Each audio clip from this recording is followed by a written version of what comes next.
Welcome back to Mission of the Chosen. Today we uncover the mystery of waiting seasons, where heaven's silence is not absence but aim preparing you for a release greater than you could imagine.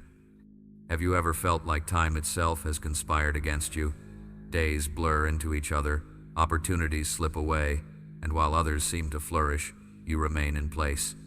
Your heart whispers in the quiet, maybe I missed it, maybe I'm not seen, maybe my story is already over. But what if the pause is not punishment? What if the very delay you despise is the soil where your destiny grows its deepest roots? What if God has not been holding you back, but holding you steady, waiting until the exact moment when the release will matter most? Heaven pauses with purpose. In fact, divine silence is often the loudest stage of preparation. God is not a careless builder. He does not rush the foundation. And you, chosen one, are not being overlooked, you are being built to last. There was a man, we'll call him Elias, who lived years in obscurity. Every door he knocked on seemed to remain shut. Promotions passed him by. His peers moved forward while he stayed behind. People whispered behind his back, his time has ended. He has nothing more to offer. But heaven saw what no one else did. Elias's life was being shaped in secret. The silence was not abandonment, it was his training ground. While others celebrated shallow victories, Elias was learning endurance. While others thrived on applause, he was being taught to live without it. While others ran ahead, he was discovering the strength found only in waiting. Imagine his evenings sitting alone, wondering if he had been forgotten. Tears stained his prayers. Loneliness visited like a shadow that never left. His faith was stretched until it felt like it would snap. And yet, when his appointed time finally came, Elias did not step into opportunity like a beginner, he stepped in as one already prepared. The silence that nearly broke him had forged resilience. His patience became wisdom, his waiting became strength, and what looked like delay was, in truth, preparation. Perhaps you feel like Elias right now. You've been praying, hoping, waiting, but heaven seems quiet. The pause feels endless. Yet God whispers even now, this is not wasted, this is not punishment. I am aiming you.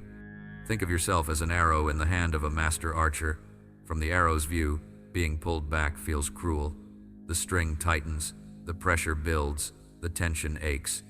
But from the archer's perspective, every inch of draw increases precision. The pull is not punishment, it is aim.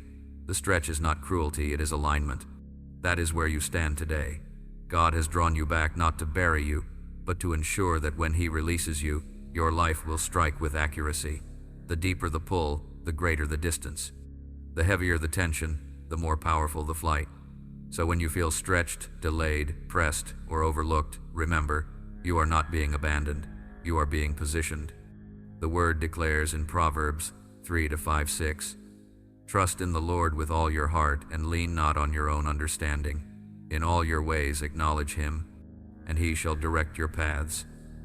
Notice it doesn't say God will confirm your plans. It says He will direct your path. You are not the map maker, you are the traveler. Too often we cling to broken maps, trying to force open doors never meant for us. But when we acknowledge Him, He straightens what was crooked, and He makes a way where none seemed possible. Surrender doesn't mean giving up, it means letting God lead. It means loosening your grip on doors you've been banging against, and letting the right door swing open in its own time. So right now, I want you to try something simple. Place your hand over your heart and whisper these words. Direct my steps, nothing more, just those 3 words. And if you mean them, watch how even the smallest obediences begin to unlock doors that striving could never open. Let me give you a shift in perspective. Opposition is not proof of weakness, it is proof of worth. Darkness does not waste its energy on empty vessels. The fact that resistance has been chasing you is not because you're cursed, it's because you're marked. Heavy callings attract heavy warfare. The enemy has studied you long enough to know that if you ever fully awaken, you'll become a weapon against his plans. That's why rejection stings deeper for you. That's why betrayal cuts harder. That's why closed doors seem more relentless in your life than in others. It's because you carry something that hell fears. Your silence shakes atmospheres. Your prayers rattle chains in the unseen. Even when you felt forgotten, you were never unnoticed. Heaven recorded your perseverance, and hell tried everything to stop you. not because you are fragile, but because you are dangerous. But here is the caution you cannot ignore. When heaven interrupts, it is sacred. Pretending nothing happened is dangerous. God does not waste words, and He does not waste moments. When eternity leans forward, response matters. Opportunities are doors, and some doors once closed never swing open again. It's not cruelty, it's divine timing. Picture yourself at a train station. The doors slide open, the conductor calls, "Board now." You hesitate, you second guess. And then the doors close, the train pulls away, and you're left standing on the platform.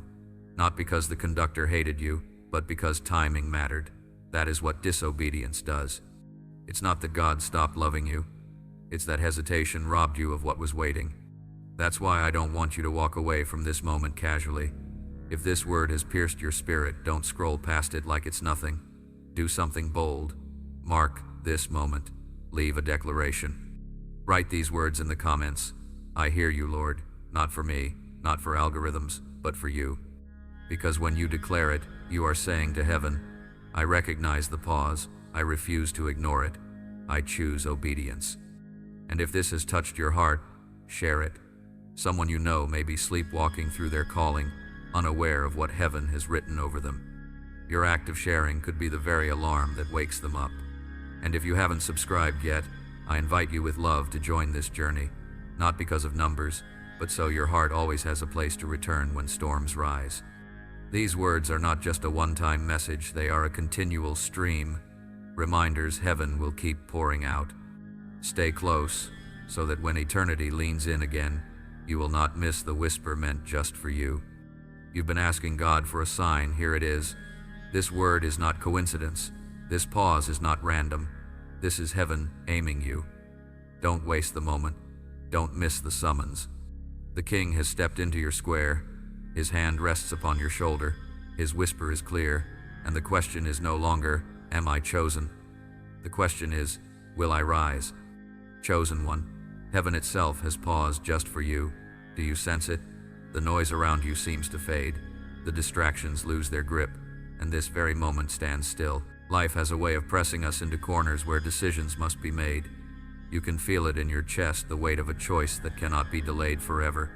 It isn't just another ordinary day passing. It is a threshold, a turning point where your next step will ripple beyond your own life. Crossroads rarely look dramatic. They don't always come with flashing signs or grand announcements. Sometimes they appear disguised as small, everyday choices. To forgive or to hold the grudge. To speak or to stay silent. To keep hiding or to step into the light. To stay in what is safe or to risk obedience. What feels ordinary is often the very ground where history shifts. Perhaps you've stood at these moments before. The nudge came, the whisper stirred, but hesitation won. You told yourself, I'll act later, when I'm ready, when things calm down. But later didn't come. The stirring grew quieter, not because heaven stopped speaking, but because your heart grew comfortable with postponing. That is the silent danger of delay. It erodes destiny little by little, without ever announcing itself. Think of Jonah, called with clarity to Nineveh, but convinced he could run. He tried to bury his calling under miles of distance and distraction, but storms follow those who resist destiny. The ship he boarded shook, not because God had abandoned him, but because mercy refused to let him settle for less. And maybe you've felt the same, the storms that rise not from random chaos, but from heaven's insistence that you cannot ignore your summons forever. Or remember Elijah, standing before people who refused to choose. His words cut like fire. How long will you waver between two opinions? If the Lord is God, follow him. He didn't give them endless time. He demanded a decision, because he knew that hesitation is not neutral. To waver is to wither. And isn't it true in your own life? You've tasted the cost of hesitation before. You've felt the sting of opportunities slipping by. You've carried the ache of moments missed, not because God forgot you, but because delay hardened your grip on fear. And now, here you are again, standing at a crossroad with weight greater than you realize. That restless tug in your spirit, that unease you can't shake. It's not anxiety, it's heaven pulling you forward. God doesn't play games with timing. If he is pressing you now, it's because this is the moment. And still, fear whispers, It tells you you're unqualified, that you'll fail, that obedience will cost too much. But here is the truth you need to hear. Fear always screams loudest at the doorway of destiny. Fear doesn't fight empty futures, it fights fruitful ones. If fear is strong, it's because your calling is stronger. Moses stood at a burning bush and argued with God about his weaknesses. Esther trembled in her palace, knowing her choice could mean death. Gideon hid in the shadows, convinced he was the weakest. Yet each of them discovered the same truth: God doesn't call the flawless, He calls the willing, and willingness is enough to move mountains. Picture a seed underground, darkness surrounds it, pressure presses in on every side. For a time, it looks lifeless. But then the soil cracks, the seed splits open. What felt like breaking was actually birthing. That is your life now. The soil above you has been pressing, the breaking has been painful, but it is proof of new life rising. Still, not every seed grows. Some remain underground, rotting in delay. Don't let that be your story. The breaking you feel is not the end, it is the beginning. But you must choose to rise. And understand this: your yes is never just about you. Jonah's obedience saved a city, Esther's courage saved a people, Moses' surrender freed a nation. The weight of your obedience carries impact you cannot yet measure. Others are tied to your decision. Whole stories are waiting on your yes. So what will you choose? To cling to comfort, or to step into surrender, to remain in delay, or to move into destiny? The crossroad will not last forever. Hesitation always closes doors. Obedience opens them. If your spirit is stirring, don't dismiss it. Mark this moment. Write the number 555 in the comments. The number 5 represents grace, and tripled it becomes a declaration. Grace for your past, grace for your present, grace for your future.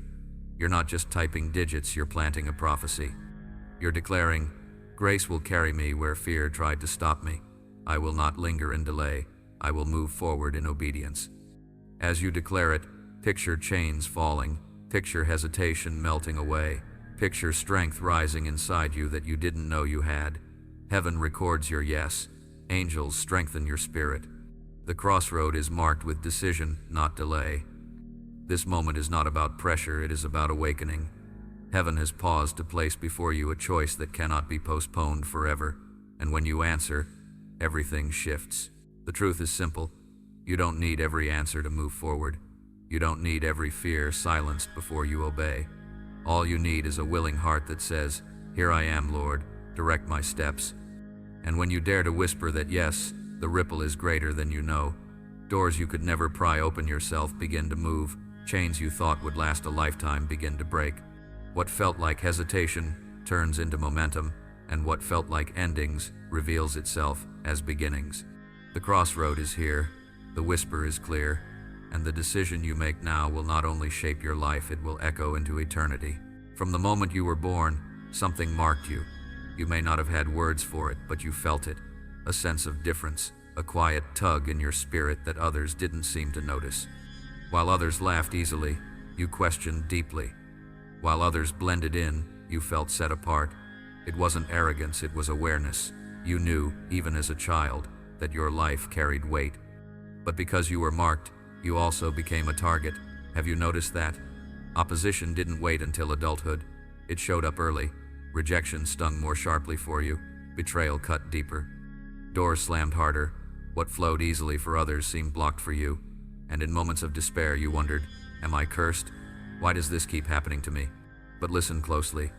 It wasn't a curse, it was confirmation. Heaven's fingerprints were already on your life, and darkness recognized it. The enemy doesn't waste time on empty vessels. He fights those who are dangerous to his plans. You've been under attack not because you are weak, but because you are chosen. Think of Joseph. From his youth, he carried dreams of destiny. His brothers didn't understand. Instead, they despised him. Stripped of his robe, thrown into a pit, sold as a slave, falsely accused, forgotten in prison, his story was paved with pain. But none of those blows erased his mark. No pit, no betrayal, no injustice could undo what heaven had written. And at the appointed time, Joseph stepped into purpose that even his suffering could not prevent. Joseph's story mirrors yours. People may not understand what God placed in you. Some may even mock it or resist it. But the mark cannot be erased. What was written before time itself cannot be undone by betrayal or blocked by delay. To be marked, however, does not mean to be exempt. In fact, it often means the opposite. To be chosen is to be tested. To be set apart is to walk roads that others avoid. Fire does not destroy the marked one, it proves them. Oil does not flow without pressing. Gold does not shine without fire. You have felt the crushing, but crushing is evidence that something precious is inside. Think of a rare jewel hidden in stone. To the casual eye, it looks ordinary, even worthless. But the master jeweler knows. So he digs, cuts, polishes, and refines until the hidden value shines. That is your life. The refining has been painful, but only because heaven refuses to let you remain ordinary. You were crafted for glory. And the enemy noticed too. That's why cycles of doubt, fear, and discouragement tried to strangle your spirit. That's why betrayal seemed to follow you. That's why opportunities crumbled just as you reached for them. These were not random events, they were strategies. But the fact that you're still here, still breathing, still listening, is proof that heaven's mark is stronger than hell's attack. Psalm 139:16 reminds us, "Your eyes saw my unformed body. All the days ordained for me were written in your book before one of them came to be." Nothing you've endured has taken God by surprise. Every valley, every storm, every silent night has been woven into the script He authored long before you drew your first breath. You were never overlooked. Every scar you carry, every tear you shed, every night you thought you wouldn't survive, they've all been recorded in heaven's book. And here's the beautiful truth. What you thought disqualified you has not removed the mark.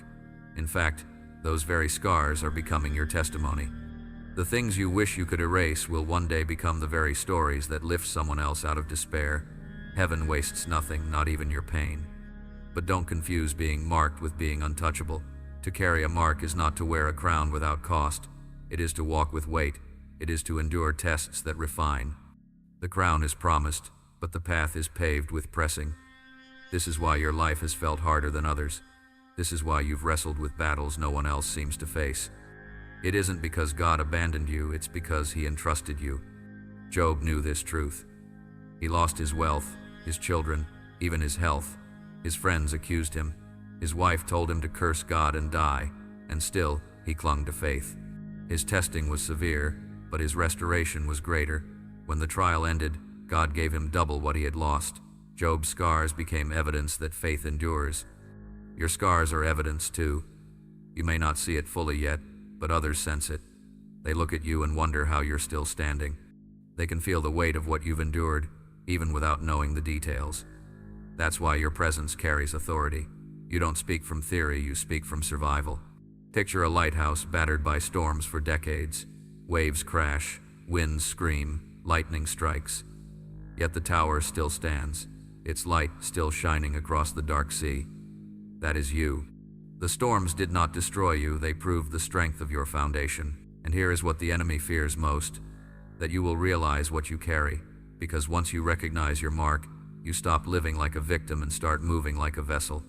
Once you see that every storm was training, every betrayal was refining, every silence was preparation, you stop doubting and start walking in authority.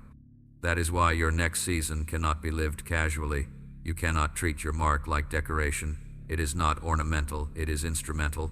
Heaven marked you not for comfort, but for calling. Your voice carries fire. Your prayers carry weight. Your obedience carries ripple effects far beyond what you see. So here is your choice. Will you keep questioning the mark, or will you rise and walk in it? Will you keep asking, "Why me?" Or will you begin declaring, "Yes, Lord, use me"? If this resonates with your spirit, I want you to take a prophetic step.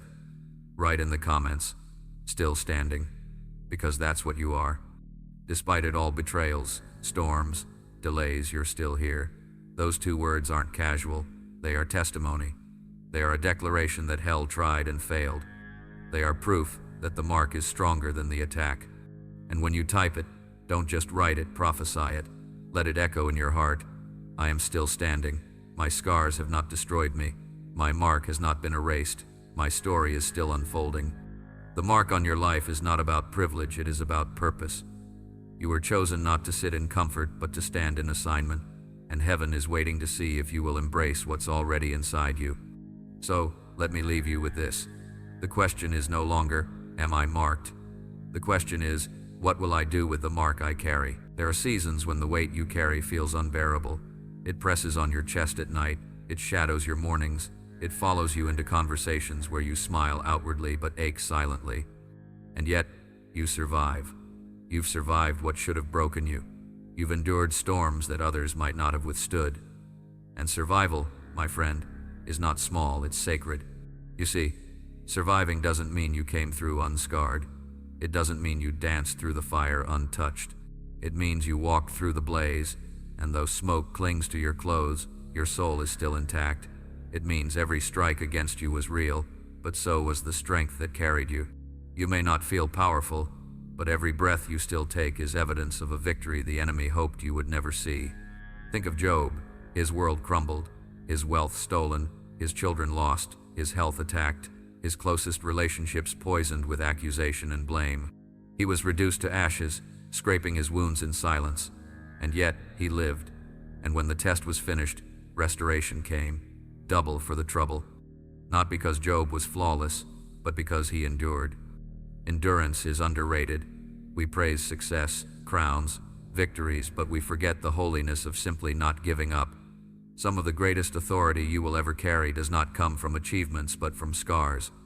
From the fact that you stood when everything around you tried to knock you down. I want you to picture a battered tree on a cliff. Wind slams against it year after year. Lightning chars its bark. Seasons strip it bare. And yet, season after season, it grows again. Its branches twist, its roots go deeper, and though it looks weathered, it stands unmovable. That is you, bruised, scarred, but unbroken. And do you know what happens with a tree like that? It becomes shelter. Birds rest in its branches. Travelers find shade beneath it. Its scars become its strength, and its endurance becomes its testimony. You wonder why your life has been so pressured, so opposed. It's because heaven is forging you into something more than ornamental beauty. You're being made into shelter for others. Your story will one day be the shade that keeps another soul alive in the heat of despair. This is why the attacks have been so fierce. This is why the resistance has been relentless. It's not proof of weakness, it's confirmation of assignment. Darkness doesn't waste energy on empty lives. It strikes those who carry fire. The fact that you've been a target only proves you are dangerous to the enemy's plans. And here's the mystery. Every battle you've endured has also granted you authority. Authority over fear because you've faced it and lived. Authority over despair because you've walked through it and found hope again. Authority over rejection because you've been abandoned and yet still chosen by God. This authority cannot be bought or faked. It can only be birthed in fire. James 1:12 declares, "Blessed is the one who perseveres under trial, because having stood the test, that person will receive the crown of life that the Lord has promised to those who love him." Notice, the blessing is not promised to the flawless. It's not promised to the ones who had no battles. It's promised to those who endured, and that's you. Your endurance is already victory. The very fact that you are still here, still breathing, still seeking, still listening, is proof that the crown is waiting for you. You don't have to look like a champion to carry authority. Sometimes champions are the ones still standing with trembling knees and tear-streaked faces. And maybe you don't realize it yet, but people already see it in you. They don't know your full story, but they sense resilience they can't explain. They feel the weight of what you've been through when you walk into a room. Your scars carry a silent authority. Without even speaking, you tell the world, "I've been tested, I've been pressed, and I'm still standing." This is why your voice matters more than you know. Because when you speak, you don't speak as someone with theory, you speak as someone who has lived it. And words from the lips of the scarred cut deeper than words from the lips of the untested. This is your gift. Your endurance has made you a vessel of power. And so, instead of despising what you went through, begin to recognize it for what it was training. The blows you thought would kill you were shaping you. The disappointments that left you breathless were strengthening you. The nights you thought were wasted were building a reservoir of compassion, wisdom, and resilience. Your story is not one of defeat, it is one of proof. Proof that storms end, proof that valleys lead somewhere, proof that scars heal, proof that survival is a testimony. I want you to do something with me now. Write in the comments, "No more chains." not just as a phrase, but as a declaration. You're not saying the battles never happened, you're saying they no longer hold you captive. You're proclaiming that regret won't bind you, shame won't silence you, fear won't choke you. You're cutting off the invisible ties that tried to keep you in the same place forever. When you declare it, see it in your spirit chains snapping link by link, weights falling, angels rushing to strengthen you. Heaven sees your declaration, and it responds. Because the truth is this: your survival is already victory. The fact that you still breathe is proof that your purpose is not over. The storms tried, but they failed. And every scar you carry is not just evidence of pain, it is evidence of power. The enemy wanted you silenced. Instead, you've become a living testimony. You are proof that faith endures, that grace sustains, that destiny cannot be erased by storms. And your scars, as much as you may wish they'd disappear, are the very evidence that hell could not win. So here is the question you must face now. If you've survived what should have destroyed you, will you now live like someone who knows they are unbreakable? There is a truth you've felt but perhaps never named. Your presence shifts atmospheres. Even in moments when you thought your voice was small, heaven knew the weight it carried. You have been gifted with something powerful, the sound of authority. And authority doesn't come from titles, degrees, or applause. Authority comes from alignment. When your words align with heaven, creation listens. The unseen realm bends, chains weaken, fear trembles. That is why silence has been one of the enemy's greatest weapons against you. He has tried to convince you that your words don't matter, that your prayers vanish into the air, that your declarations are nothing more than noise. But the truth is the opposite. Every time you speak in faith, the atmosphere shifts. Proverbs 18:21 reminds us, "The tongue has the power of life and death, and those who love it will eat its fruit." Think about that. Life and death are carried in sound, hope and despair, breakthrough and bondage. Every word you speak either builds or tears down. This is not casual, it is cosmic. Do you remember the story of Elijah calling down fire? His prayer wasn't long, it wasn't dramatic, but it was aligned. And because it was aligned, heaven responded. Fire fell, not because Elijah was loud, but because he was positioned. Or think of Esther. She didn't deliver sermons. She spoke a few trembling words to a king, and those words saved a nation. Or Paul, writing from prison, his letters still echo centuries later, shaking the world. The authority wasn't in volume, it was in obedience. And the same is true for you. When you speak what heaven gives, your words carry fire. Picture this: a battlefield filled with weary soldiers. They are scattered, hopeless, ready to retreat. But then a single trumpet sounds. The soldiers straighten, courage rises, order forms. What changed?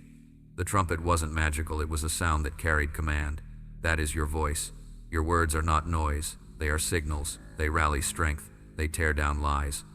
They open doors. This is why the enemy has fought so hard to silence you. This is why discouragement pressed on your chest when you tried to pray. This is why distractions swarmed your mind when you tried to declare truth. Because if you ever truly believed the power of your own voice, you would become unstoppable. And maybe you haven't believed it yet, but others have felt it. Think about it. Hasn't there been a moment when you spoke something simple, but it landed like lightning in someone's spirit? Hasn't someone told you, "What you said was exactly what I needed to hear"? That wasn't accident, it was evidence. Words carry weight, especially yours, because yours are forged in survival. Yours are carved from scars. Yours are soaked in tears. And when such words align with heaven, they become weapons sharper than any blade. But authority demands responsibility. If your voice carries life and death, you cannot afford to speak carelessly. Complaints can bind you as tightly as curses. Doubt spoken aloud can echo longer than you realize. And so, this is your challenge, not just to speak, but to speak life, to turn your tongue into a torch, not a chain. Picture a candle in a dark room. The moment it is lit, shadows retreat. The room itself hasn't changed, but the atmosphere has. Your words do the same. You may not think you're shifting much, but when you declare truth, when you whisper prayer, when you speak hope, you light flames in unseen places. And those flames spread. Fire always spreads. One word can ignite another heart. One prayer can ripple through generations. One declaration can shatter cycles that plagued your family line. Never underestimate the reach of a word born in alignment with God. So today, I invite you to take a prophetic step. Write in the comments, "Words carry fire," not because typing is magical, but because declarations matter. When you say it, you remind your soul that your voice is not ordinary. You remind your enemy that you will no longer be silent. And you remind heaven that you choose to partner with its power. Imagine it with me. Each time you speak in faith, fire leaps. It scorches fear. It burns away lies. It lights torches in other hearts. And the blaze doesn't stop with you. It spreads into places you'll never see. This is the ripple of your voice. Do not despise your sound. Do not diminish your prayers. Do not underestimate your declarations. You are a torchbearer. You carry fire. And fire does not apologize for burning. So the real question is not whether your words matter. The real question is this: now that you know the power they carry, how will you choose to use them? Disobedience is heavier than most realize. We often think of ignoring God's call as harmless delay, something neutral, something we can always circle back to later. But the truth is, sobering disobedience is not neutral, it is costly. Every time heaven speaks and we turn away, something in us hardens. Every time we resist, the window narrows. Think of it like a river. The water flows, strong and steady, inviting you to step in. If you delay too long, the current moves on. The opportunity doesn't wait at the shore forever. What could have carried you forward begins to pass by without you, and you're left standing on the bank wondering why life feels stagnant. Not because God abandoned you, but because you refused to step into the stream when it was open. The danger of disobedience is not always immediate destruction. It is often quiet loss. Doors that were meant for you remain unopened. Fields prepared for your harvest remain empty. Blessings that could have been yours drift into someone else's story. And years later, you look back and realize the weight wasn't in what you endured, it was in what you forfeited. Hebrews 3:15 warns us, "Today, if you hear his voice, do not harden your hearts as in the rebellion."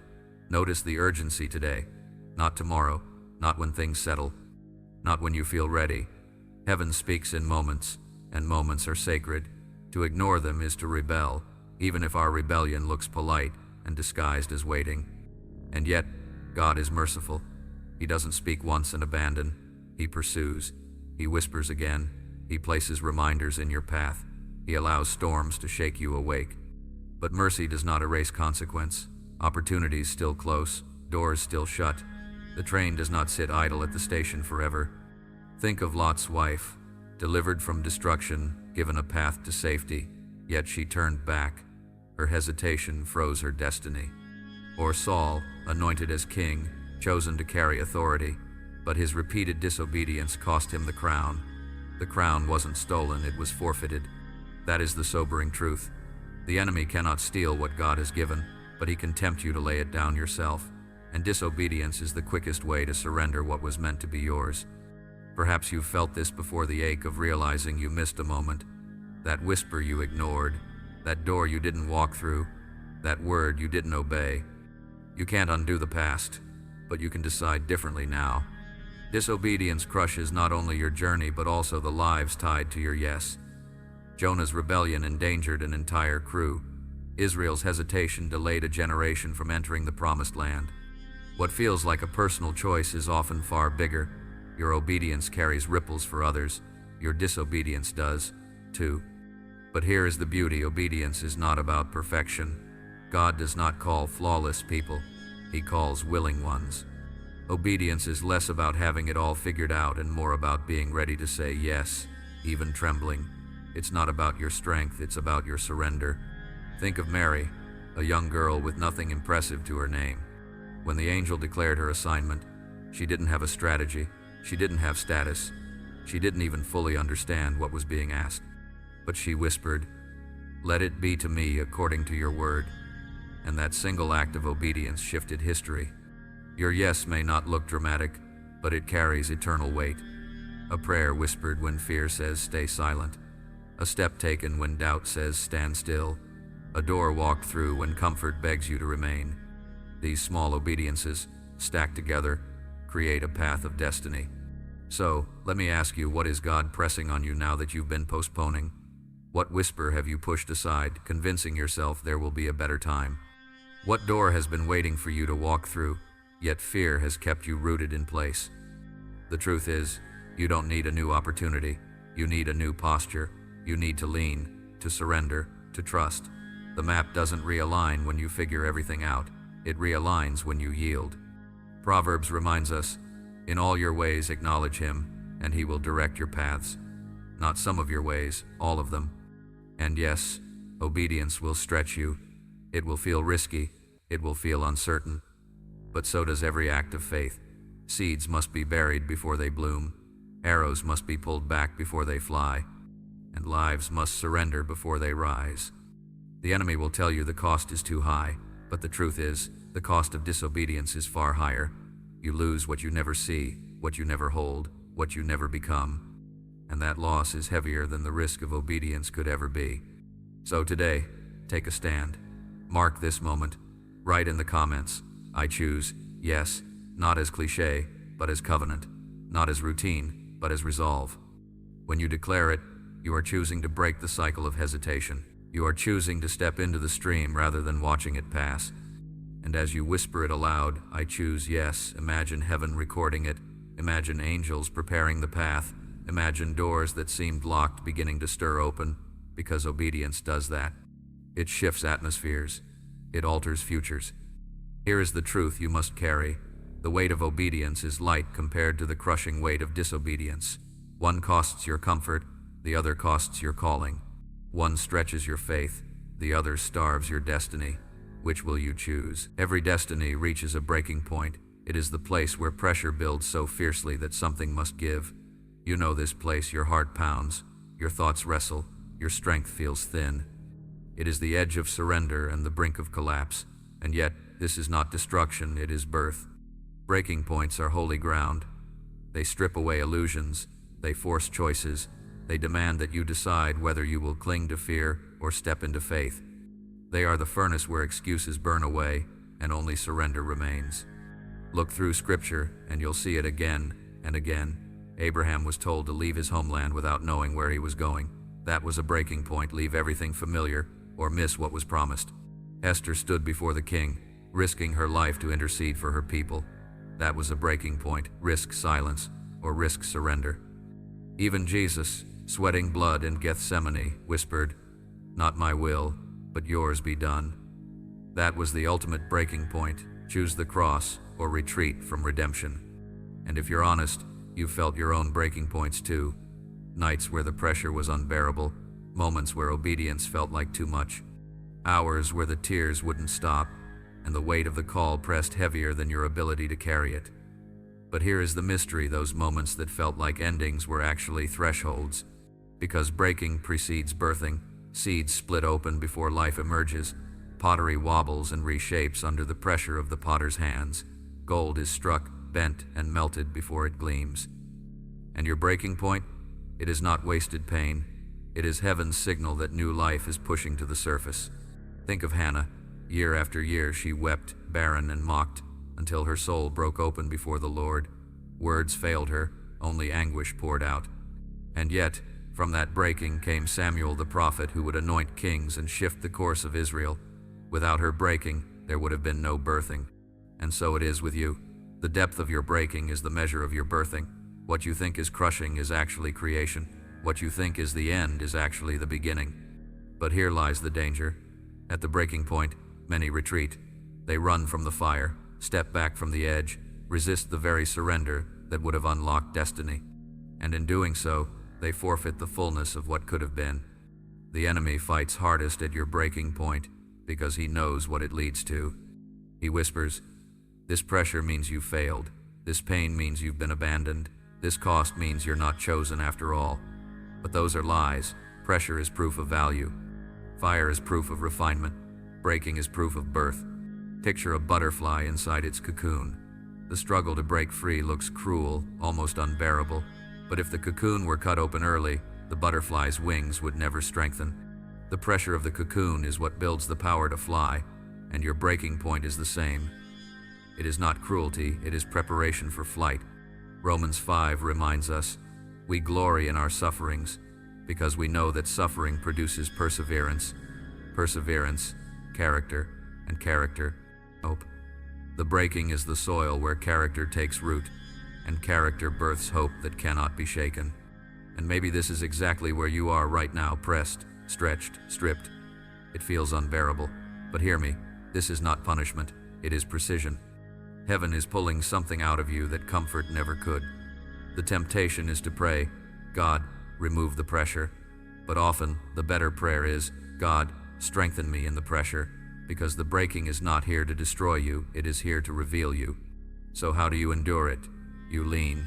You stop fighting to control the outcome, and you let surrender carry you. You trust that the same God who allowed the pressure will use it for purpose. You rest in the knowledge that breaking precedes birthing. And when you finally whisper your yes, when you stop resisting and start surrendering, you will feel it. The shift, the release. The breaking will turn into birthing, and what felt unbearable will become unforgettable.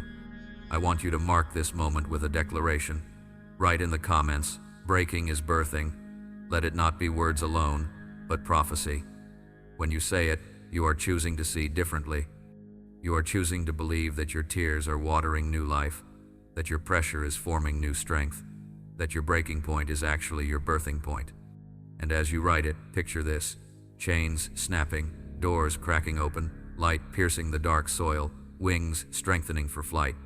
You may not see the full bloom yet, but the breaking has already begun to release it. Here is the truth: you are not collapsing. You are being born anew. You are being sealed with fire, and the world will not see ashes, they will see light. The breaking point is here. The choice is before you. And the question that lingers now is this: when the pressure breaks you open, will you retreat in fear, or will you rise into birth? Fire has always been a mystery. It consumes, but it also refines. It destroys what cannot last, and strengthens what must endure. And for those who are chosen, fire is not punishment, it is sealing. Think of the disciples in Acts 2. They gathered in a room, uncertain, waiting. They had no strategy, no influence, no weapons of their own. All they had was a command: wait for power. And then it came. Tongues of fire rested on them. That fire did not burn them, it ignited them. Ordinary men and women, once timid and scattered, became fearless witnesses who shook nations. The fire was their seal. That same fire rests on you. It may not look the same. Flames may not be visible above your head, but inside you, the Spirit burns. You've felt it, that stirring that won't leave, that conviction that presses, that restlessness when you try to hide. It is the fire, and once it marks you, you cannot return to ordinary. Fire is both sealing and sending. Sealing, because it proves who you belong to. A heart ablaze cannot be mistaken. It carries heaven's fragrance. It shines with heaven's glow. Sending, because fire does not sit still. Fire spreads. It leaps from branch to branch, heart to heart, generation to generation. If you carry fire, it is not for you alone. It is for the world around you. This is why your journey has been marked by pressure and refinement. God has been stripping away what could not burn clean. Fear cannot remain when fire comes. Shame cannot linger. Lies cannot stand. Fire consumes them. What remains is gold, pure, unshakable, radiant. And maybe you've resisted the fire at times. Who wouldn't? Refinement is painful. Surrender burns. Old identities crack and fall away. But without the fire, you cannot carry the weight of your assignment. Without the fire, you remain flicker instead of flame. Jeremiah once tried to silence himself. He said, "I will not mention his word or speak any more in his name." But he admitted, "His word is in my heart like a fire shut up in my bones. I am weary of holding it in. Indeed, I cannot." That is what the seal of fire does. It makes silence impossible. You can try to resist, but the flame will not die. You were not chosen to be a candle hidden under a bowl. You were chosen to burn in the open, to light dark places, to carry flame into valleys where shadows have lingered too long. And the fire within you? It is stronger than any darkness around you. But here is the caution: fire must be guarded. Left unattended, it dims. Left unprotected, it is snuffed out. That is why you must tend to your flame. Through prayer, through intimacy with God, through surrender. Fire is not sustained by willpower but by oil. The oil of his presence, poured daily, keeps the blaze alive. So here is what you must decide. Will you live apologizing for your fire, or will you embrace it? Will you dim yourself to make others comfortable, or will you burn as you were made to burn? Because fire does not apologize for being fire. It does not ask permission to shine. It simply is. And that is what you are called to, living as one sealed with flame, unashamed of the light you carry. I want you to take a prophetic step. Write in the comments, I am sealed with fire, not casually, but as covenant. Declare it so your soul hears it, so the enemy sees it, so heaven records it. When you type those words, imagine yourself marked no longer ordinary, no longer hesitant, no longer flicker, but flame. And as you declare it, see it in your spirit. Flames rising, not consuming you, but empowering you. Picture yourself as a torch lifted in a valley of shadows, guiding others who cannot yet see. Your fire becomes their hope. Your blaze becomes their compass. This is the truth. Your fire is not fragile. It is not easily extinguished. It is divine. And because it is divine, it endures. Trials may press you, storms may rage, but the flame will not die. It is not yours to lose. It is his to keep. So if the fire feels heavy, if the refining feels unbearable, remember this: you are not being punished, you are being prepared. The fire is not here to consume you, but to seal you, to strengthen you, to send you. And the question that remains is this: now that the fire has sealed you, will you hide it in fear, or will you let the blaze become your identity? Your assignment is not something you invent. It is something you discover. Long before you took your first breath, God wrote it into the fabric of your being. Every twist of your journey, every triumph, every wound has been shaping you for the work you were born to carry. Ephesians 2:10 says it plainly, "For we are God's handiwork, created in Christ Jesus to do good works, which God prepared in advance for us to do." Prepared in advance, not accidental, not improvised, prepared. That means the assignment you're wrestling with has always been waiting for you. But here's the tension. Assignments rarely feel comfortable. They almost always feel bigger than the vessel carrying them. Moses doubted he could lead. Gideon called himself the weakest. Jeremiah said he was too young. Mary whispered that she was unworthy, and yet heaven entrusted them anyway. Why? Because inadequacy was never the disqualifier. Willingness was the requirement. Maybe you've looked at yourself and thought, how could I ever carry something this heavy? How could God use someone like me? But here is the truth. The very cracks you despise are the places where the light shines through. The wounds you wish you didn't have are the testimonies that will set others free. God doesn't choose perfect vessels. He chooses surrendered ones. Think of Moses again. His years in the palace taught him influence. His years in the desert taught him humility. Both were training. Neither were wasted. What looked like detours were actually preparation. And when the time came, he carried an authority no one could deny. Your life mirrors that same mosaic. The jobs you lost, the friendships that ended, the disappointments you endured, all of them were pieces. Up close, they looked jagged, broken, meaningless. But step back, and the pieces form a picture of intention. Every shard has been positioned to prepare you for your assignment. And here's what you must understand. Your assignment is not about comfort. It is about impact.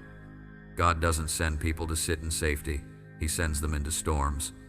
He doesn't prepare you so you can hide. He prepares you so you can stand. Maybe your assignment is to lead. Maybe it's to intercede. Maybe it's to build, to create, to heal, to teach, to speak, to pioneer. Whatever form it takes, it is not ordinary. It carries eternal weight. Lives will be touched because you obey. Futures will shift because you step in. And yes, obedience will cost you. It may cost reputation. It may cost relationships. It may even cost comfort you've grown attached to. But what you gain is far greater. You gain alignment. You gain authority. You gain the joy of stepping into the very story heaven wrote for you before time began. Think of it like a key. A key doesn't look like much on its own, but when it finds the right lock, everything opens. Your assignment is that key. It may feel small to you, but when placed in the right season, it will unlock doors for generations. And here's what you must guard against: comparison. Nothing kills assignments faster than comparing them. Gideon wasn't called to be Moses. Mary wasn't called to be Esther. Your assignment won't look like anyone else's. And that is the point. If you spend your life trying to mimic someone else's call, you'll miss your own. So stop despising the small beginnings. David was just a shepherd before he was a king. Peter was just a fisherman before he became a world changer. Esther was just an orphan before she was a queen. The small places you resent right now may be the very training grounds for the future God has written. What you're doing now, even the ordinary, even the unseen, matters. Every hidden prayer, every quiet act of faithfulness, every unnoticed sacrifice, they are not wasted. They are chiseling you for the moment when your assignment unfolds in fullness. And make no mistake, your assignment is not just about you, it is for those tied to your obedience. Moses' yes freed a nation. Joseph's endurance saved a people from famine. Paul's obedience birthed letters that still ignite faith centuries later. Who knows what your yes will unlock? But this is where the battle rages. Because the enemy fears your assignment. He cannot erase what God has written, but he will try to distract you, discourage you, delay you. He'll tell you it's not worth it. He'll tell you it's too late. He'll tell you you're too broken, too unqualified. But those are lies. The truth is simple. If you're still breathing, your assignment is still active. So here's the question that matters now. Will you carry it? Will you stop waiting for perfect conditions and start walking in obedience?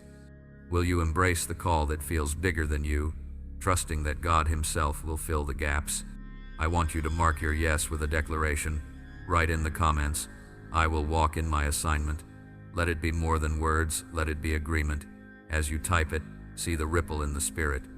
Chains breaking, doors opening, clarity settling, angels preparing paths.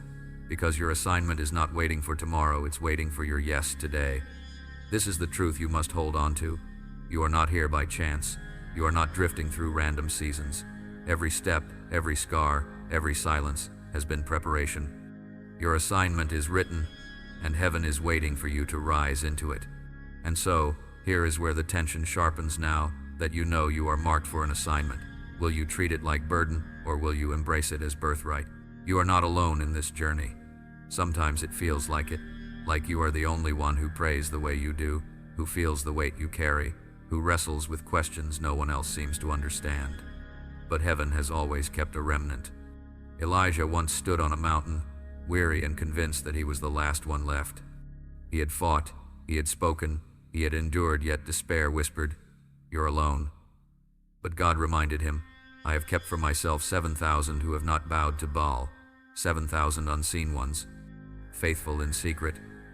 Elijah thought he was solitary, but in truth, he was surrounded by a hidden company.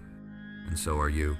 Scattered across nations and cultures, there are others like you, misfits who never fit in, souls who burn when others are comfortable in compromise, hearts that ache for something deeper. They may not sit beside you physically, but in the spirit, you are knit together. You belong to a lineage, a fellowship of the chosen. Scripture calls them the remnant.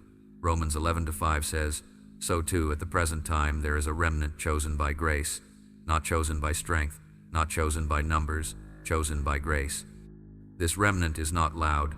They are often hidden, refined in silence, pressed in obscurity, but their fire has not gone out. And when the moment comes, they rise not because of their size, but because of their substance. Think of Noah. While the world drowned in corruption, he built an ark in obedience. He was the remnant. Think of Deborah.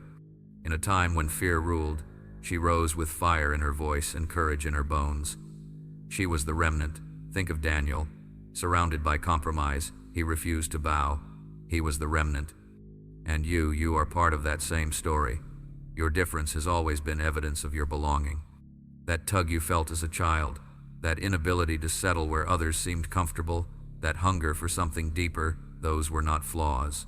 They were signs, markers of the remnant. But here is what you must remember. The remnant is not sustained by strength alone. They are sustained by intimacy. They burn not because they are impressive, but because they stay close to the source of fire. Their oil does not run dry because they return again and again to the presence of God. This is why your solitude has felt holy, even when painful. God has been drawing you away from the noise to remind you who you belong to.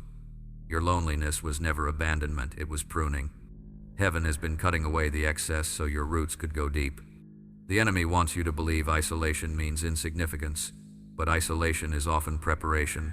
Jesus himself withdrew to lonely places to pray. John the Baptist thundered from the wilderness, not the palace. Paul received revelation in deserts before he preached in cities. The remnant is often hidden before they are revealed. And yet, though scattered, the remnant is united. Somewhere across the globe, another heart beats with the same fire, another voice prays with the same groan, another soul endures the same battles.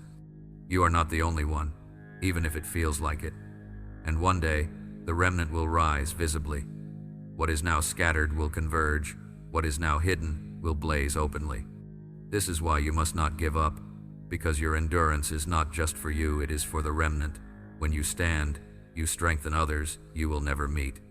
When you pray, you cover people who don't even know your name. When you remain faithful, you confirm that the flame still burns. So let me tell you plainly, you are not insignificant. You are not strange. You are not a mistake.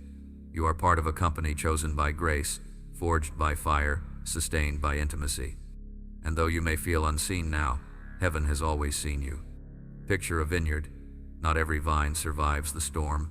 Not every branch thrives in drought. But there is always a remnant that endures. Season after season, no matter how harsh, those vines remain. They are pruned, yes, but pruning only multiplies their fruit. That is the remnant, and that is you. So take courage in this. You are not walking alone. You are walking among a hidden army. And the day will come when the scattered ones rise together, when the hidden blaze ignites as one flame, when the world realizes God never left himself without a witness. And here is the challenge. Will you carry your place faithfully? Will you stay rooted, even when pruning feels painful? Will you burn quietly, even when no one applauds? Will you hold the line, even when others bow? Because being part of the remnant is not about recognition, it is about endurance. It is about being willing to remain when others abandon, to burn when others grow cold, to say yes when others say no. So today, declare it with me. Write in the comments, I am part of the remnant. Let it anchor you. Let it remind you. You are not random. You are not forgotten. You are woven into something vast and unshakable. You may not see the full gathering yet, but heaven does. And when the call comes, when the time is right, the remnant will rise as one. Until then, your task is simple. Remain faithful. Keep burning. Keep standing. Because the story of the remnant is always the same. They endure. They outlast empires. They outshine darkness. They outlive opposition. They remain. So the real question pressing now is this. When history looks back, will it find you as one who bowed or as one who remained? There comes a moment when God's patience feels like warning. He is merciful, slow to anger, rich in love, but his voice is not a song that plays endlessly in the background of your life. His words are invitations, and invitations expire. The final warning is never spoken lightly. It comes after whispers have been ignored, after nudges have been dismissed, after mercy has been stretched again and again. It is not spoken to frighten you, it is spoken to awaken you, because the cost of ignoring God's voice is far greater than the cost of obedience. Scripture says in Hebrews 10:31, "It is a dreadful thing to fall into the hands of the living God." These are not casual words. They remind us that God is not only love, but also justice.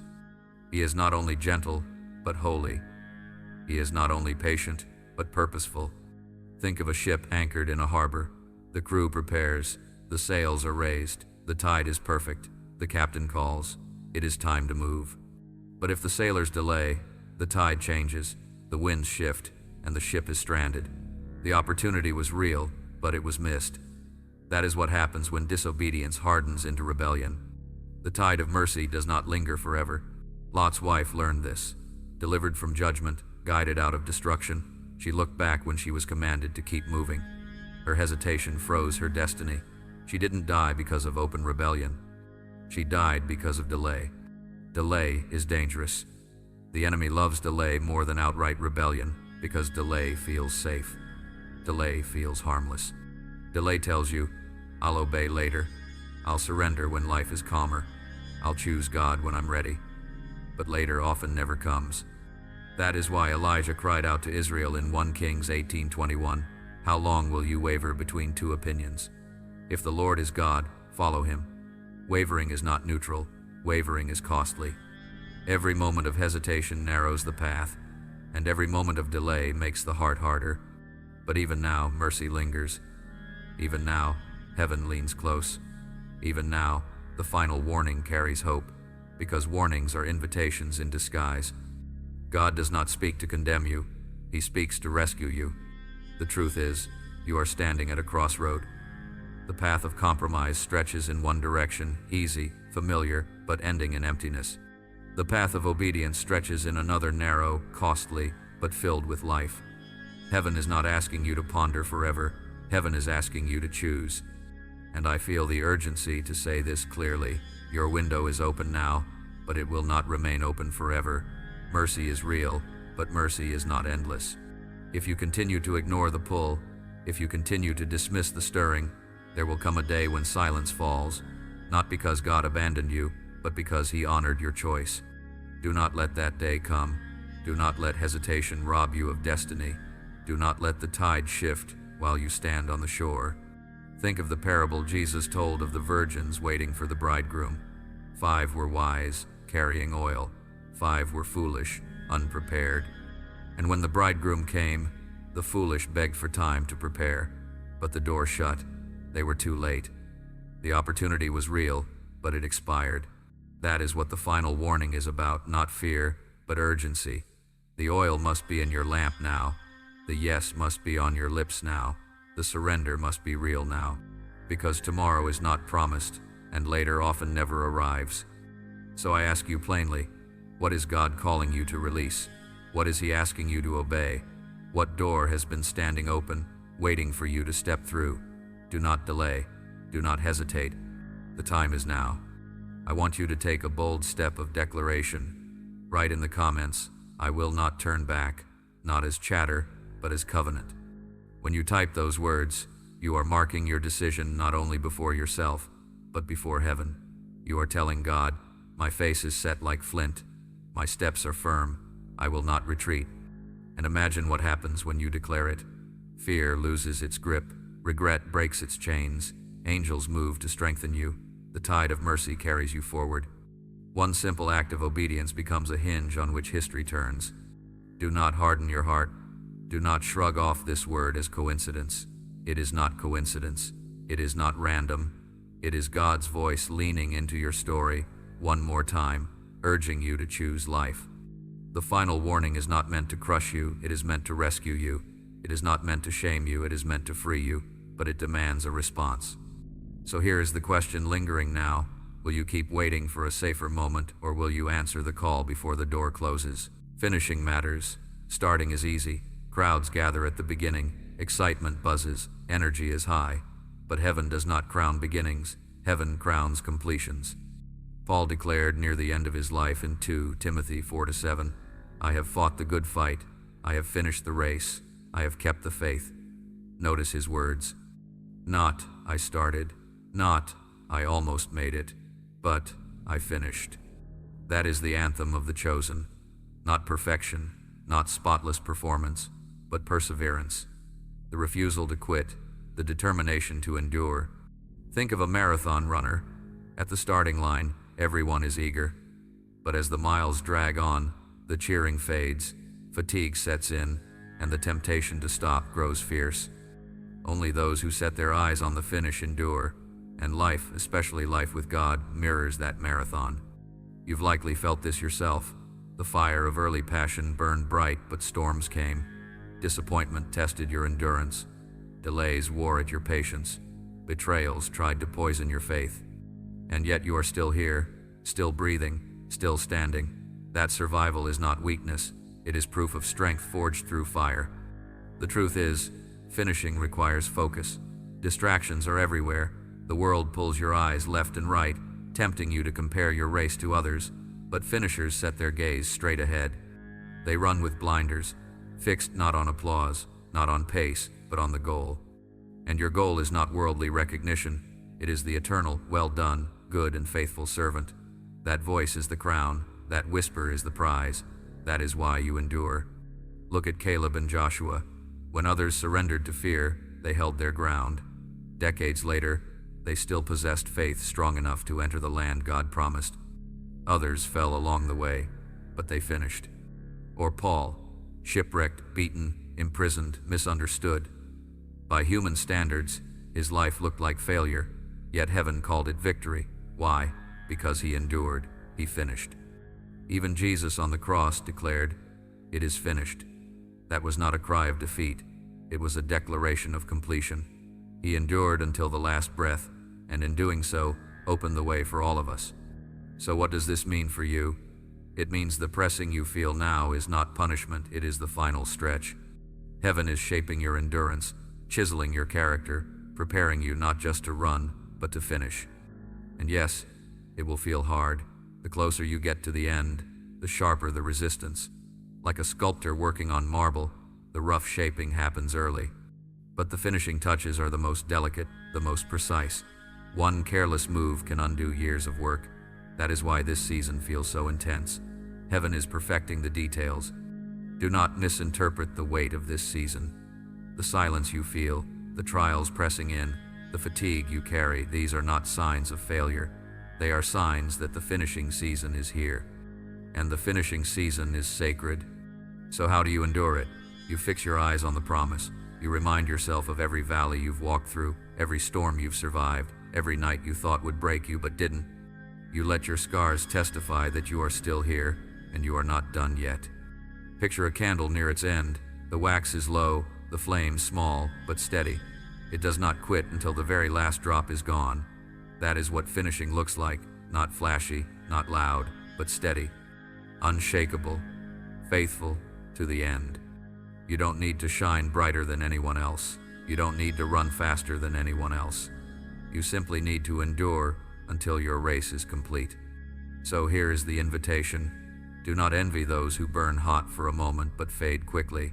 Be the one who lasts. Be the one whose flame carries through the darkest nights. Be the one who, when heaven looks back, is counted as faithful. I want you to declare it now. Write in the comments, "I will finish," not as optimism but as prophecy. When you declare it, you are anchoring yourself. You are telling your spirit, quitting is not an option. Retreat is not my story. I will endure until the end. And as you write it, imagine the crown already in his hands.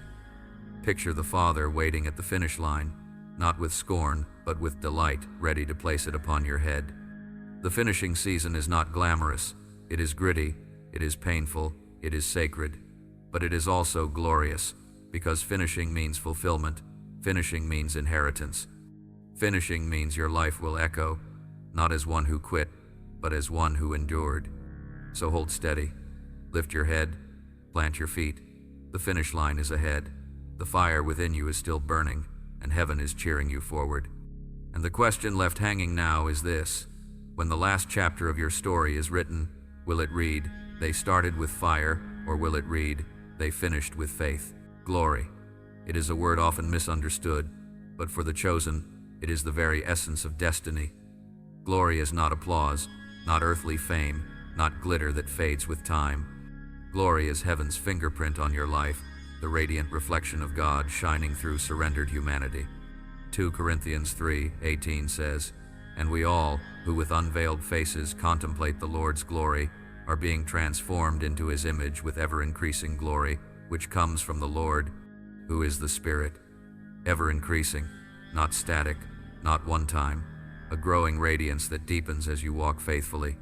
This means your scars do not disqualify you. In fact, they magnify the glory of God. Your weaknesses do not hide his glory. They become the very canvas upon which his light shines brighter. The places you once thought ruined are the very places where glory chooses to rest. Think of Moses descending from Mount Sinai. He had not sought glory, he had sought God. Yet when he returned, his face shone so brightly that the people could not even look directly at him. He didn't carry glory by striving, he carried it by proximity. And so do you. The closer you stay to God, the more his radiance rests upon you. But glory comes with a cost. Gold does not shine until it has passed through fire. Diamonds do not sparkle until they have been cut. And you cannot carry glory without enduring refining. That's why the battles you faced were so fierce. That's why the fire burned so hot. Glory demands preparation. Yet here is the beauty. Glory transforms how you see yourself. Where once you carried shame, glory clothes you in dignity. Where once you saw brokenness, glory reveals beauty. Where once you trembled in fear, glory anchors you in authority. Glory is not earned, it is bestowed. It is heaven's affirmation that you belong to the King. Glory also changes how others perceive you. People may not understand it, but they sense it. They can't explain why your presence brings peace, why your words carry weight, why your silence feels heavy with substance. It is because glory rests on you. But here is the caution: you cannot chase glory for its own sake. Those who do end up hollow. Glory is never a prize to seek. It is the byproduct of pursuit. Moses did not climb the mountain to shine. He climbed to meet God, and the shine was the consequence. So the question is not, how do I gain glory? The question is, how close am I willing to stay? Because glory follows presence, and presence requires surrender. Glory is also impact. Light is not for display, it is for darkness. Salt is not for decoration, it is for preservation. Glory is not to make you look radiant, it is to reveal God through you. The radiance you carry is meant to ignite hope in those drowning in despair. It is meant to shift atmospheres, to turn rooms heavy with darkness into places where heaven feels near. And here is a secret: glory grows with endurance. Every storm you survived, every valley you walked through, every night you thought would break you, those moments became deposits. Each trial carved a deeper capacity for light. Each scar became a window for God's radiance to shine through. So when you look back at your journey and wonder, why so much pain? Why so many battles? Remember this: glory is weighty, and weight requires strengthening. Every crushing season was adding capacity for the glory you now carry. Imagine a sunrise. At first, there is only a faint glow on the horizon. Slowly, colors spread across the sky. Finally, the brilliance breaks forth, unstoppable. That is how glory unfolds in your life. It begins as a flicker, grows through faithfulness, and one day bursts into radiance. And the glory you carry now is only the beginning. One day, it will burst forth in fullness. The struggles, the tears, the scars will fade, and what will remain is brilliance. You will stand clothed in light, crowned with victory, radiant with glory that cannot diminish. But until that day, glory is already here. It rests on you even when you don't see it. It grows within you even when you doubt it. It shines through you even when you feel unworthy. Because glory is not about you, it is about Him in you. So here is the invitation: stop despising the small glimmers. Stop comparing your glow to another's glow. Every star has its own brightness, but together they fill the night sky. Your part matters. Your light matters. Your glory adds to the great tapestry of heaven's radiance. I want you to anchor this truth with a declaration. Write in the comments, "Glory rests on me," not as pride, but as recognition. When you say it, you are not claiming fame, you are claiming identity. You are confessing that your life is not ordinary, that heaven has marked you, that God Himself has chosen to reflect His brilliance through you. And as you declare it, see it in your spirit: light radiating from your scars, peace flowing from your presence, authority resting in your voice. Glory is not coming, it is already here, and it is growing. But the question pressing now is this: will you carry glory as a weight of purpose, or will you treat it as a decoration that fades? Every story written by heaven carries a thread of testing, not the kind meant to crush you, but the kind meant to reveal you. Disobedience is heavier than many realize. It doesn't simply stall your progress, it reroutes your entire story. It steals opportunities meant to be seized, blessings meant to be embraced, doors meant to be walked through. When God speaks, His words are not casual suggestions, they are pathways. They open streams of blessing that were carved specifically for you. To ignore them is not neutral. It is stepping out of alignment with the current of heaven. Picture a river, step into its flow, and you are carried forward with strength greater than your own. Stand on the bank, hesitant, and the water rushes past without you. The river does not stop because you hesitate. It flows on, carrying those who choose to step in. That is what happens when disobedience creeps in. Blessings move forward, but you remain stranded, watching them fade downstream. The weight of obedience, by contrast, is light. Jesus himself said in Matthew 11:30, "My yoke is easy and my burden is light." Surrender feels heavy in the moment, but in reality, it is freedom. Obedience releases you from the crushing weight of rebellion and places you in rhythm with divine timing. But too often, we treat obedience as optional. We delay, we excuse, we say, "Not now, maybe later." And in doing so, we don't just postpone blessings, we risk losing them entirely. Because some doors, once closed, do not reopen. The Israelites wandering in the wilderness learned this. At Kadesh Barnea, they stood at the threshold of promise. God told them to go up and take the land, but they delayed, they doubted, they disobeyed, and because of that, an entire generation missed the inheritance prepared for them. They didn't lose it because God failed, they lost it because they delayed. And maybe you've felt this in your own story, the nudge you ignored, the prompting you dismissed, the opportunity you let slip away because fear whispered louder than faith. But here is the mercy. Even if moments were lost, God is still speaking now. His voice is still calling. His invitation still lingers. You are not beyond redemption. That is why this word presses so heavily. Obedience is urgent. It is not about perfection. It is about willingness. God does not require flawless vessels. He requires surrendered ones. Think of Jonah. He ran from his assignment, boarded a ship in rebellion, and nearly destroyed everyone on it. Yet even there, God pursued him. The storm, the fish, the second chance, they were not punishment, they were grace. God was saying, "Your disobedience will not erase your assignment. I am still calling you. Will you choose to walk in it?" And that is what he is saying to you now. Your past hesitation has not disqualified you. Your past failures have not canceled your assignment. But you cannot keep circling the mountain of rebellion. You cannot keep standing on the bank of the river. At some point, you must step in. This is the cost of disobedience. Not that God stops loving you, but that you miss the fullness of what he longs to give. That is why Hebrews 3:15 warns us, "Today, if you hear his voice, do not harden your hearts." Not tomorrow, not later, today. So what is he asking of you? Maybe it's surrendering a relationship that has been pulling you away. Maybe it's stepping into a calling you've resisted. Maybe it's laying down pride, or fear, or compromise. Whatever it is, know this. Your obedience will unlock blessings no striving could ever win. And here is the paradox. Obedience feels costly, but disobedience costs far more. Disobedience robs peace. It steals clarity. It leaves you restless, chasing what will never satisfy. But obedience aligns you with joy, with purpose, with provision that flows from the Father's hand. Picture a farmer standing before a field ripe for harvest. The grain is golden, the fruit heavy, the season perfect, but he delays. He says, "I'll gather tomorrow."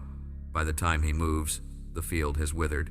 The opportunity was real, but it is gone. That is what disobedience does. It wastes seasons that will not return. But obedience is different. Obedience may not look glamorous. It may mean planting seeds when you would rather see fruit. It may mean waiting faithfully when you long for movement. But obedience always leads to harvest. Always. So I ask you plainly, what has God been whispering to you that you have been postponing? What step of faith have you been resisting because it feels too risky? What yes have you delayed because the cost felt too high? Do not let hesitation harden into rebellion. Do not let tomorrow steal the blessing of today. Obedience is not chains. It is freedom. It is life. It is joy. I want you to anchor this moment with a prophetic act. Write in the comments, "I choose obedience," not as routine, but as surrender. As you declare it, imagine chains snapping. Imagine weights lifting. Imagine clarity flooding your soul, because obedience opens doors no enemy can shut. And as you declare it, let it settle into your spirit. Obedience is not loss, it is gain. Every yes is a key. Every surrender is a seed. Every act of obedience echoes into eternity. The weight of disobedience will always feel heavier than the cost of obedience. That is the truth you must remember. So now the question remains, will you keep standing on the bank, watching the river pass you by, or will you step into the flow and let obedience carry you into destiny? Every destiny faces a breaking point, a moment where pressure builds so strongly that something must give. You feel it in your bones, the weight is unbearable, the tension unrelenting, the silence deafening. You cannot go back to what was, but stepping forward feels terrifying. This is the razor's edge where heaven births transformation. Even Jesus reached such a place. In Gethsemane, he sweated blood as he whispered, "Not my will, but yours be done." That was the breaking point, not of weakness, but of surrender. And it was there, under crushing pressure, that redemption began to unfold. Your breaking point is not the end, it is the threshold. Just as a seed must split open before new life can emerge, so must you break before destiny blooms. Without the breaking, there can be no birthing. Think of pottery on the wheel. Clay resists the hands of the potter, wobbling, fragile. Pressure increases. The potter presses harder, shaping, molding. To the clay, it feels like breaking, but in truth, it is forming. Pressure is proof of design. That is your life right now. The pressure you feel, the contradictions that surround you, they are not signals of failure. They are evidence that heaven is shaping you. You are not collapsing. You are being formed. Romans 5:3-4 reminds us, "We glory in our sufferings because we know that suffering produces perseverance. Perseverance, character, and character, hope." Suffering is not wasted, it is process. Perseverance builds character. Character produces hope, and hope anchors you at the very point where others quit. But breaking points are dangerous, because in that moment the temptation to retreat is strongest. To go back to what is comfortable, even if it's destructive. To settle for safety rather than risk obedience. To silence your yes out of fear. Many forfeit their destiny at the breaking point, not because they lacked calling, but because they lacked surrender. They saw the cliff edge, and they stepped back. They felt the fire, and they ran. They heard the whisper of obedience, and they chose silence. Do not let that be your story. Look at Hannah. Years of barrenness broke her. Mockery from those around her pierced her heart. Yet in her anguish, she poured out her soul before God. Her breaking became the womb of destiny. From her tears came Samuel, a prophet who shifted Israel's history. Without her breaking, there would have been no birthing. Or Joseph, betrayed, imprisoned, forgotten. Each season crushed him further, yet in the breaking, God was preparing a vessel who could carry authority without bitterness. The pit, the prison, they were breaking points, but they were also preparation for the palace.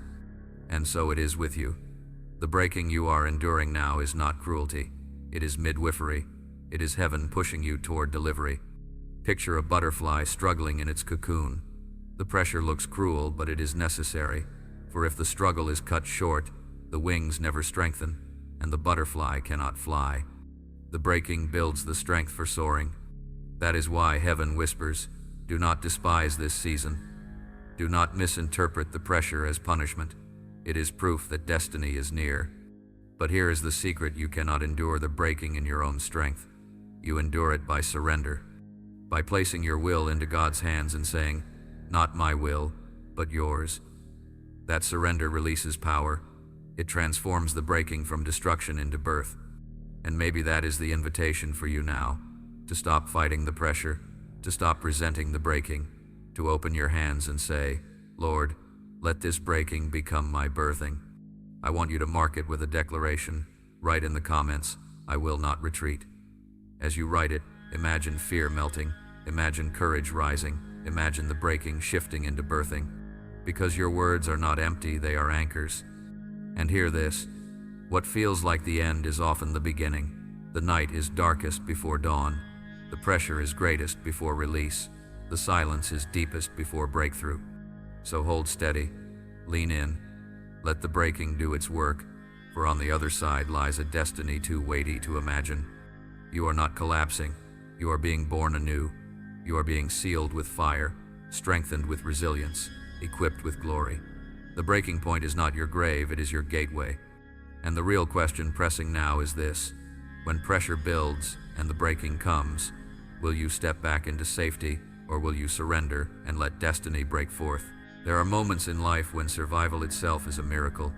When you look back over storms that should have drowned you, losses that should have broken you, battles that should have ended you, and yet, you are still standing. That survival is not coincidence. It is preservation. But preservation is never the end. God does not keep you alive simply to keep you breathing. He preserves you so that He can ignite you. He shelters you through the storm so that you can emerge carrying fire. In Acts 2, tongues of fire rested on the disciples. That fire was not symbolic, it was real. It was empowerment. It was heaven's way of saying, you are no longer just preserved, you are sent. Ordinary men and women became fearless witnesses. The fire sealed them and sent them. And that is where you stand now. The years you survived were not wasted. They were setting the stage for ignition. What tried to kill you only proved that you were preserved for purpose. And now, heaven whispers, the fire falls on you. Fire is many things. It purifies, it empowers, it seals, it sends. Fire purifies. The same flames that terrify also refine. Think of gold placed in the furnace. The heat strips away every impurity until only the pure remains. That is what your trials have been doing. They have burned away false strength, shallow faith, empty pride. What remains is a vessel fit for glory. Fire empowers. You cannot carry your assignment in your own strength. You have already felt the weight of that truth. But when fire falls, it fuels you with courage you never knew you had. Words you never thought you could speak flow with authority. Prayers you never believed could rise, shake atmospheres. Fire makes you more than yourself. It makes you a torchbearer. Fire seals. In the upper room, the disciples were marked by flame. No one could deny it. From that day forward, they were never the same, and you too are marked. The fire resting on you is proof that heaven claims you. It is your seal of belonging. Fire sends. A flame is not meant to sit hidden. Fire spreads. Fire moves. Fire leaps from one heart to another until darkness has no place to hide. And so it will be with you. The fire on your life is not just for you, it is for every person who will encounter your presence. Jeremiah once said, "His word is in my heart like a fire shut up in my bones. I am weary of holding it in. Indeed, I cannot." That is what happens when fire rests on you. You cannot stay silent. You cannot live ordinary. You burn, and the burn itself is proof that you belong to God. But here is the caution. Fire must be tended. A flame untended burns out. Oil must be poured. Logs must be placed. You cannot live off yesterday's fire. You must keep returning to the source. Prayer is your oil. Worship is your wood. Obedience is your oxygen.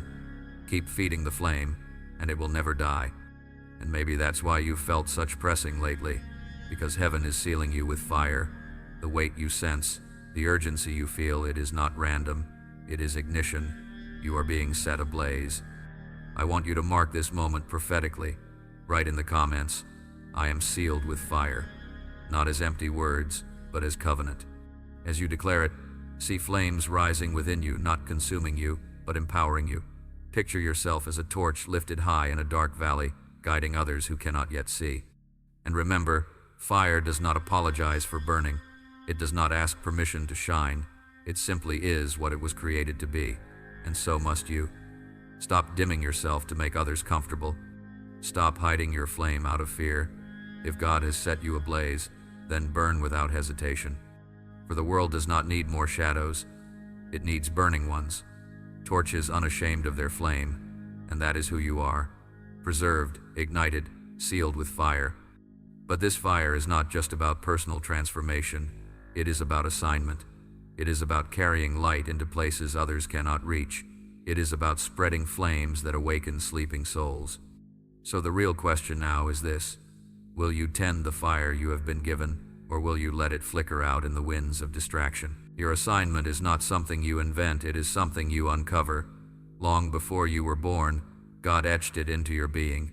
Every strength, every scar, every season has been shaping you for it. Ephesians 2:10 declares, "For we are God's handiwork, created in Christ Jesus to do good works, which God prepared in advance for us to do." Did you hear that? Prepared in advance. You are not scrambling to create meaning. You are stepping into what has been waiting for you all along. Look at your journey, the jobs you lost, the friendships that fractured, the doors that closed. At the time, they felt like chaos. But now, you can see the pattern training, not punishment. Every heartbreak became compassion, every failure became wisdom, every battle became endurance. Nothing was wasted. Think of Moses. He was spared as an infant, raised in Pharaoh's palace, then driven into the wilderness for 40 years. None of it was random. Every detail was preparation for one assignment, leading a nation out of bondage. Your journey may not look like his, but the principle is the same. What looked like detours were actually rehearsals. This is why you've always felt different. You were never meant to blend in. From childhood, you carried a quiet awareness that you were marked for something more. And though you tried at times to bury it, the call never left, because your assignment is not optional. It is written into your very design. But here's the challenge: assignments rarely feel comfortable. They often feel bigger than you. Gideon felt too weak, Jeremiah felt too young, Mary felt too unworthy, and yet each of them was called. Their inadequacy was not disqualification, it was proof that the assignment was from God, not themselves. And so it is with you. Your sense of not being enough is not a barrier, it is the evidence that God will supply what you lack. Your weakness is the space where His strength shows up. But here's where many stumble. They confuse assignment with ambition. Ambition asks, what do I want to achieve? Assignment asks, what was I created to do? Ambition is about self. Assignment is about surrender. Your assignment is not for your comfort, it is for impact. It is for the lives tied to your obedience. Think of Jonah again. His yes was not just about him, it was about an entire city waiting for repentance. And your yes is no less weighty. There are people whose deliverance is attached to your obedience. That is why you cannot afford to delay. Every moment of hesitation postpones someone else's breakthrough. Every step of obedience accelerates freedom for more than just you.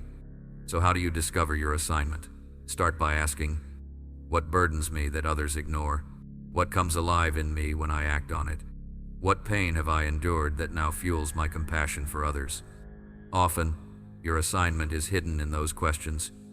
Your greatest pain often points to your greatest purpose. Your deepest wounds often become your strongest weapons. But once you glimpse it, you must guard it. Joseph shared his dreams too soon, and it drew the jealousy of his brothers. Timing matters. Not everyone around you can handle the weight of what you carry.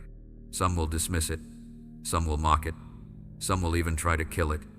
That does not mean your assignment is invalid. It means it is priceless. So protect it in prayer, nurture it in silence. Let God decide the timing of its unveiling. Seeds hidden in soil look dead, but in time, they sprout. And when they do, no one can stop them. I want you to mark your yes today. Write in the comments, I accept my assignment. As you declare it, imagine a shift in heaven's records, your name written next to the mission God placed in your hands. Your yes recorded as covenant. And let this truth settle deep: you are not wandering, you are walking a prophecy. Your steps are not wasted, they are guided. Even your delays are being redeemed. Your assignment is unfolding, piece by piece, moment by moment. So when you look at your life and wonder, why me? Why this weight? Why this path? Remember, because heaven chose you for this. Not because you were the strongest, not because you were the most qualified, but because your heart was marked, and your story was designed to carry light. The only question left is this: now that you know your assignment, will you walk in it, or will you shrink back into the illusion of safety? Scattered, hidden, misunderstood, yet never alone. That is the paradox of the remnant. In every generation, God preserves a people, not many in number, but mighty in spirit.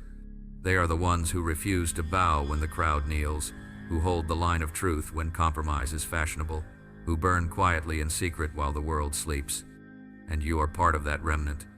Elijah once stood on Mount Carmel, weary and convinced he was the last prophet left, but God whispered, I have reserved 7,000 who have not bowed to Baal. Elijah thought he was alone. He wasn't. Heaven always preserves a remnant. The same is true now. Maybe you've felt isolated, misunderstood, even odd. You don't laugh at what others call joy. You can't rest where compromise thrives. You sense burdens others ignore. That isn't strangeness, it's evidence. Evidence that you are part of a chosen company cut from different cloth. Paul affirmed it in Romans 11:5. So too, at the present time, there is a remnant chosen by grace. Not chosen by popularity, not chosen by power, chosen by grace. Grace means you didn't earn it, you simply answered it. The remnant has never been large, but it has always been strong, because its strength is not in numbers but in nearness to God. Think of Noah, surrounded by corruption, mocked as he built the ark, yet faithful. He was a remnant, and through him, humanity survived.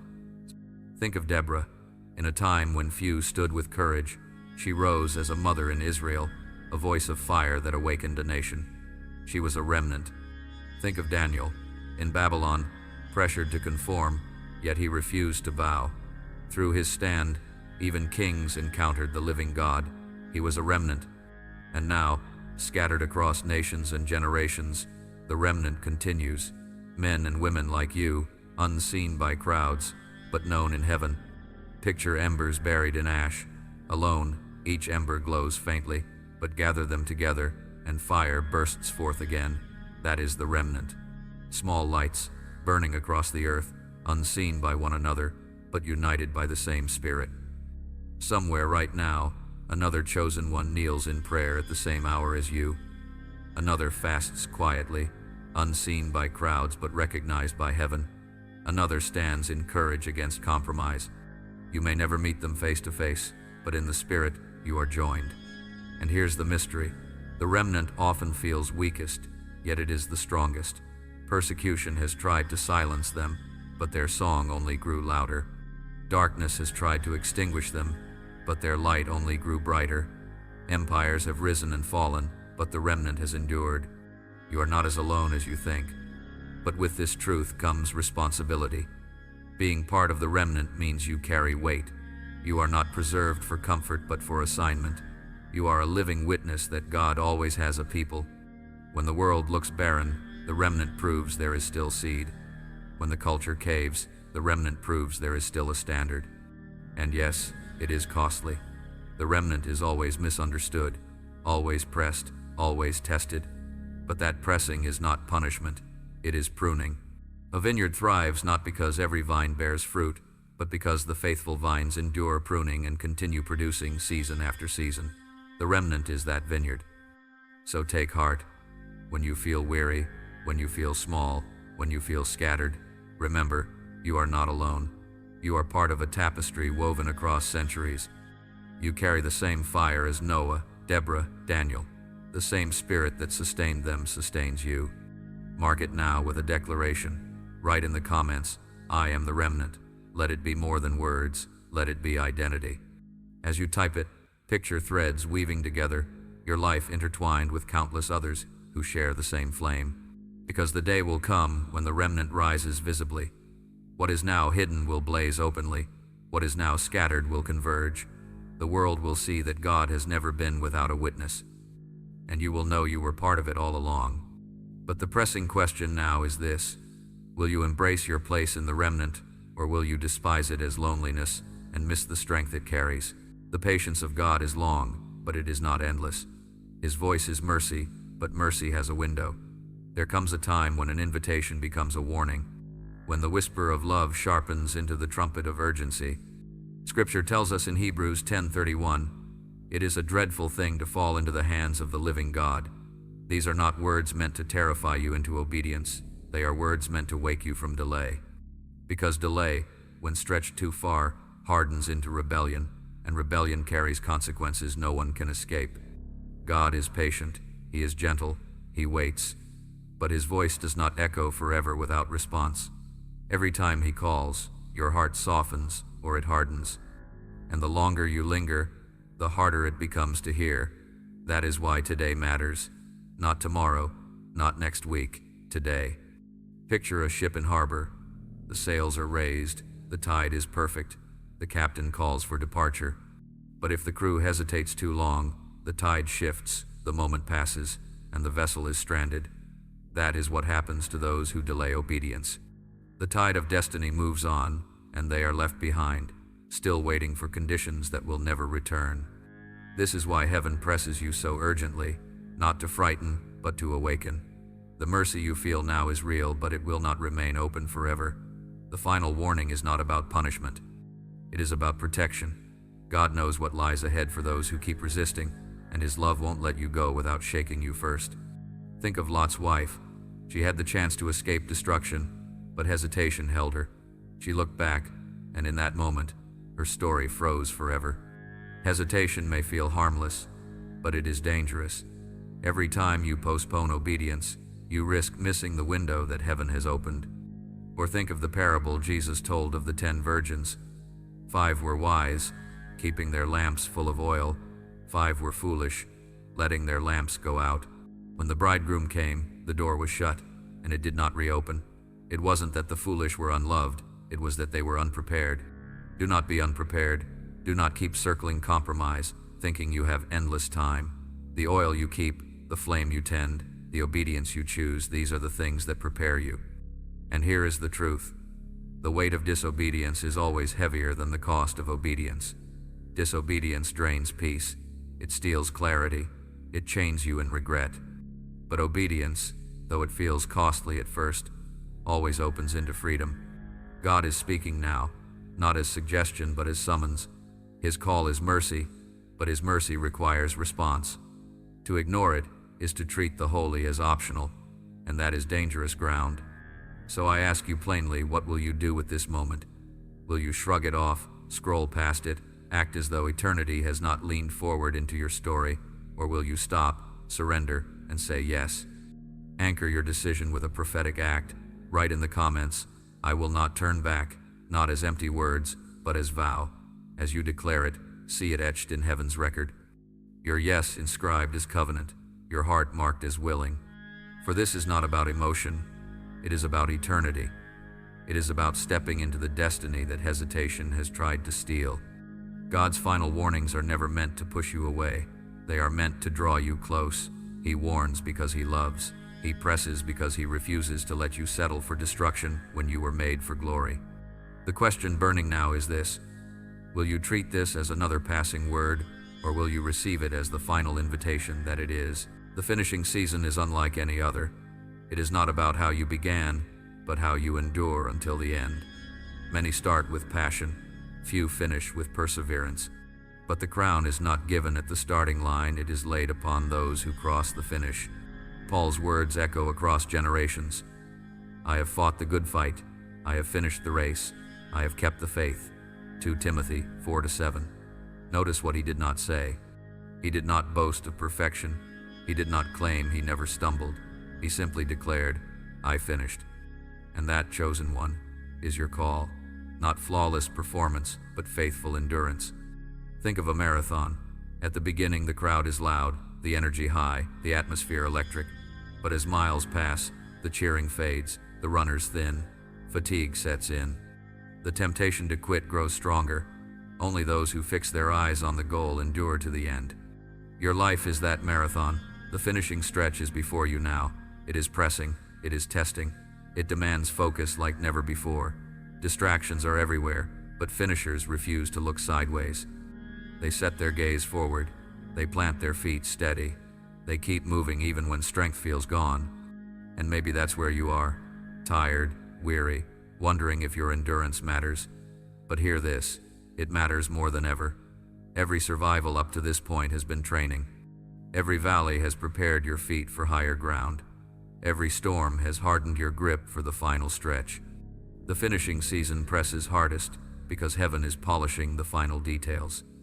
A sculptor spends the longest not in shaping the stone's outline, but in carving its edges. Careless hands at the end can ruin years of work. That is why this season feels so precise. Heaven is finishing what it began. And here is the promise. He who began a good work in you will carry it on to completion until the day of Christ Jesus. Philippians 1-6. What He started, He will finish. The ink has not dried. The story is still unfolding. The crown is still waiting. But the call is simple. Don't stop. Crawl if you must, but don't stop. Limp if you must, but don't stop. The crown is not for the fastest. It is not for the flawless. It is for the finishers. Picture a lighthouse battered by decades of storms. Winds scream, waves crash, lightning scars its walls. Yet the tower stands, shining its light across the dark sea. That is you. The storms have not silenced your flame. They have only proved your foundation is not sand but rock. And this is the inheritance of finishers' glory. not the shallow applause of people, not the fading rewards of earth. Glory, the radiant reflection of God upon a surrendered life. Paul described it in 2 Corinthians 3:18. We all, who with unveiled faces contemplate the Lord's glory, are being transformed into his image with ever-increasing glory. Ever-increasing. Glory does not diminish, it multiplies. Every trial endured, every test passed, every act of obedience adds to the shine. Think of Moses. He came down from the mountain, and his face glowed with radiance simply because he had been in God's presence. He didn't chase glory, he chased God, and glory was the result. That is your call, not to chase glory, but to chase him, and in doing so, glory marks you. Peace clings to you, even in storms. Authority settles in your words, radiance shines from your scars. You become a living reflection of heaven on earth. And one day, when your race is done, when your crown is placed upon your head, every hardship will make sense, every tear will be a seed of radiance, every scar will gleam with beauty. You will stand in light, clothed in glory that will never fade. But until then, shine. Shine in the small places, shine in the valleys, shine when no one notices, shine when opposition presses. Your endurance is not wasted, your faith is not forgotten. Heaven sees, heaven records, heaven waits, with crown in hand. Now, before we close, let me speak gently. You have walked with me through every part of this journey. You've listened, reflected, endured the weight of these words. And I'll say what I said at the very beginning. If you haven't yet subscribed, I invite you to do so, not for numbers, not for vanity, but so you remain anchored to this flow of truth. Staying connected ensures that when the next word comes, you do not miss it. Heaven speaks again and again, and I want you ready for each whisper, each summons, each reminder. So share this with the one you know is weary, like it so the flame carries further, and subscribe so that you never wander too far from the voice that has been pursuing you. But more than that, leave a final declaration. Write in the comments, "I will finish my race." As you type it, see your name written in heaven's record, marked not just as one who began, but as one who endured. Because this is who you are, not abandoned, not overlooked, not forgotten. You are chosen, you are sealed, you are crowned, and your story is not ending in defeat, it is ending in glory. The trumpet is sounding, the crown is waiting, the finish line is near. Lift your head, plant your feet, keep moving. The one who called you is faithful. And when you finally cross that line, you will hear the words your heart has ached for since the beginning. Well done, good and faithful servant. Enter into the joy of your Lord.